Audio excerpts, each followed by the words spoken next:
don't sort of study something because you think it's the next stage in your career. Study something because you're motivated to do so.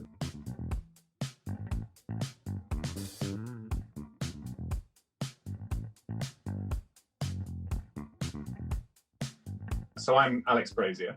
I'm the Bank of England's Executive Director for Financial Stability. And you might think, well, what does that mean? Well, it actually means trying to keep the financial system in Britain safe so that it doesn't sideswipe the economy like it has done before. You may think that's quite a strange thing to do, but you only have to look back to 2008 and realise what happens if nobody does do that. Because back then, the financial system got out of control, got carried away, and as a result, it nearly brought the whole economy down with it. The government had to stump up a bailout for the banks of many hundreds of billions of pounds. And when you look at what it did to the economy, there were 10 years basically of lost economic growth. And when you add that all up, it was like giving everyone in Britain a bill for £20,000. That was the cost of the financial crisis to people's livelihoods. And so I have on my wall now, in my office at work, where I haven't been for a while, but also now at home, that £20,000 figure, because it reminds me that what I do is actually trying to stop that happening again.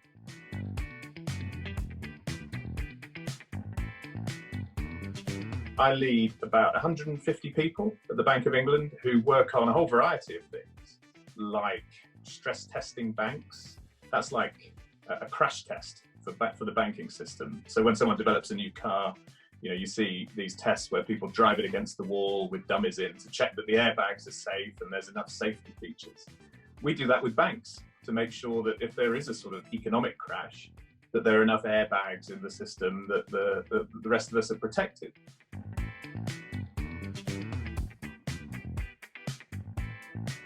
Well, obviously I've been drawn towards public service, and I've worked my whole kind of career since university at the Bank of England, which is a public service institution. And I guess I didn't really know it at the time, but perhaps because of those formative experiences, I am pretty motivated by helping other people and using the kind of skills I'm lucky enough to have to try and make their lives better.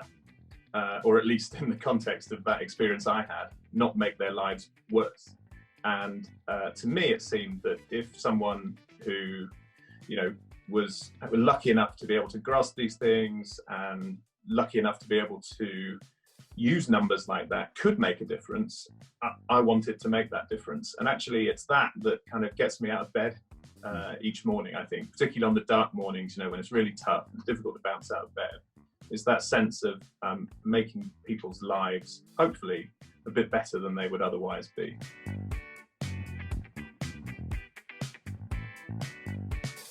I think that's the right approach. It's to do something you think you'll enjoy, because that's the thing you're going to kind of perform best at, the thing that's going to motivate you most. And in the end, that's what's most important. So don't sort of study something because you think it's the next stage in your career.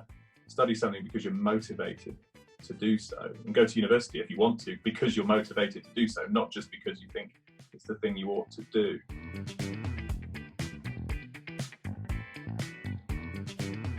But, there's a lot of talk about vulnerability and authenticity in particular. And one of the things I wasn't very good at to start with was, and this will sound silly, is being myself.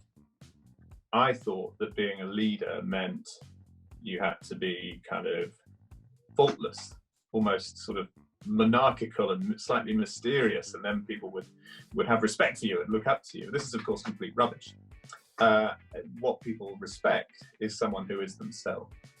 And one of the things I have tried over time to do is be the sort of leader that is consistent with me and the way I am, and all my faults and some strengths. And I think that's really important in leaders, because people can smell BS from a mile off, and they don't respect that in leaders. Why would you want to follow someone who's basically faking it, even if they're very good? So I think it's really important to be authentic. Is it important to be vulnerable? I do think to some degree it's important that leaders show when they don't know things and own up to the fact that there generally is no answer to this problem, and the really important thing to do is together work out what the problem is, what we're going to do to solve it, rather than imagine that the leader is the person that everyone always looks to say, oh my goodness, we're stuck here, what is the answer? Oh, great one. That's a really bad model of leadership. It's never going to work. And that's why I think it's really important that leaders kind of fess up to the limits of their abilities and their knowledge, because often they're not, and they shouldn't be the most talented person at the job. Their job is to bring people together, motivate them, engage them, and kind of build that common endeavour and make the team bigger than the sum of its parts.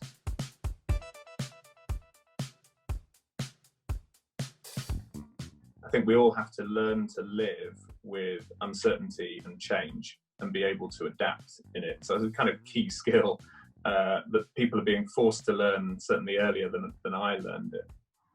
The second thing is, I would use the time as best you can while, frankly, the economy is in a degree of lockdown and people aren't maybe going to college, people aren't meeting each other in lessons. So there's less sort of organic meeting of people going on. Use the time to figure out who you want to talk to, who you want to listen to, who you want to challenge and probe, and make those connections, because nobody's having, or few people are having, those kind of organic connections now that you have around water coolers or over a beer. We're all kind of, to some extent, operating remotely. And that means there's an opportunity for you to kind of figure out who it is you do want to talk to, and use the time, reach out to people, to challenge them, probe them, figure out, use it to challenge yourself, figure out what it is you want to do.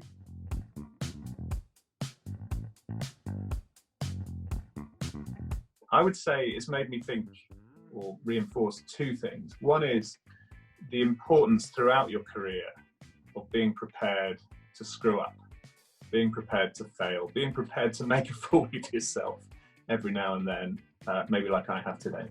But actually, if you don't do that, you will never try anything new, you will never learn, you will never build the resilience you need ultimately to be a leader.